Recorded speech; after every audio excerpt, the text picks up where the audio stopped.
stunning when this story came out.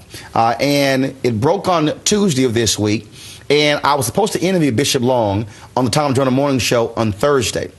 But around midnight, his folks canceled, and they actually had his attorney on. So here's what his attorney had to say on the show, where he actually read a statement from Bishop Long. I have been through storms, and my faith has always sustained me. I am anxious to respond directly to these false allegations, and I will do so. However, my lawyers counseled patience at this time. Let me be clear. The charges against me and New Birth are false. I have devoted my life to helping others, and these false allegations hurt me deeply.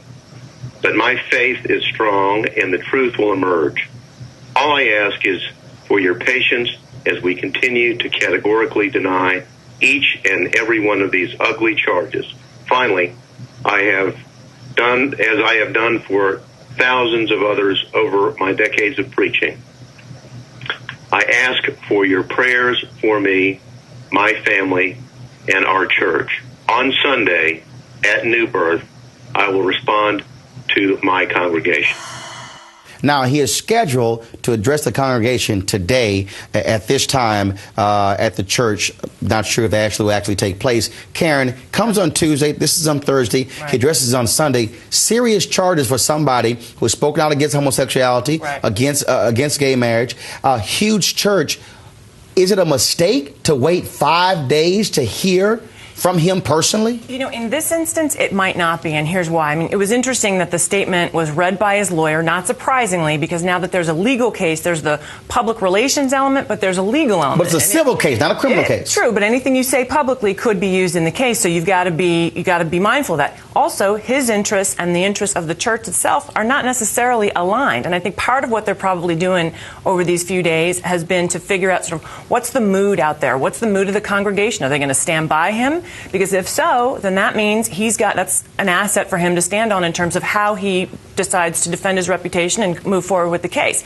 If not, and once public sentiment kind of starts to go against him, that's when I think you'll see both his interests and those of the church potentially separate. Reverend Magee, but here's what you're facing. First of all, we know exactly the feelings of African Americans, the black church, when it comes to the issue of homosexuality.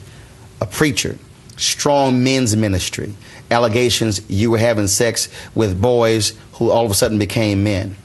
If this is just my thinking, if I didn't do this, I'm not waiting 5 days. I'm not allowing my attorney to talk. I'm saying, oh, hell no to every interview possible, that there is no way in the world I did this. Well, we do recognize that homosexuality is indeed a volatile issue in the church, but that there is still no one voice for the black church, that there is no monolithic black church, and so that there are still several different opinions out there.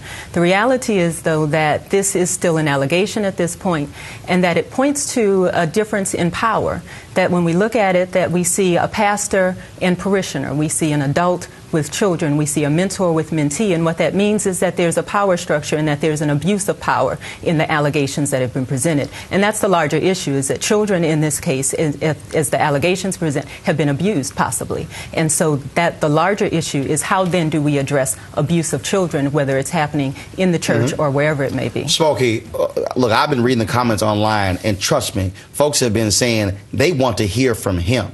That if you're accused with these kind of allegations, you don't wait 5 days. You come out. And what folks have also said is, look, if you did this, don't dare go in front of your congregation and further defend it by saying it didn't happen. And then we come out later. It sort of reminds me when President Bill Clinton told his staff, especially the female cabinet secretaries, I did not do this. And they went out and they rallied behind him. And then they were later embarrassed because he lied to them.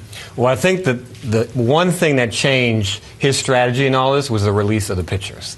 Those two photographs. And the pictures you're talking about, these photos. Two photos went viral on the web. We're actually showing those photos on the screen right now, the folks at home. Photos allegedly sent to these young men of him in a bathroom and a workout outfit, another one, in the jeans and the shirt. Right. I don't know. Look, I got some male friends. I'm not quite sending them photos of my physique.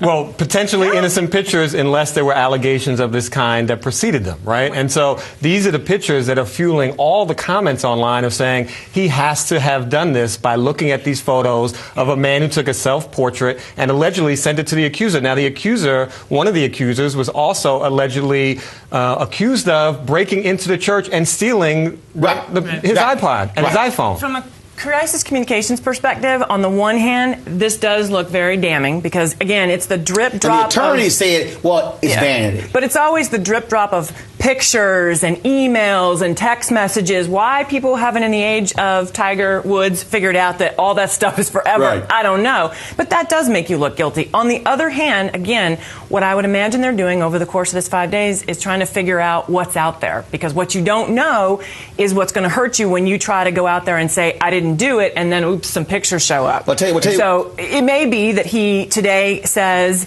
I'm going to step down and so that I can fight these charges and not impede with the business of the church, and then come back and apologize. Magee, folks are making judgments. I mean, again, the longer you go without talking, people are saying, look, where there's smoke, there's fire. The web can't protect you anymore because you do not know what's out there by definition. There are going to be people photoshopping pictures and uploading them and saying this is more evidence of him doing inappropriate things. You, from a PR point of view, you have to almost wait. Either you hit it hard day one, or you wait to let every shoe drop that's possible and then make your statement. It's a trending topic now. It's not just being discussed on Twitter, on Facebook, in the black community.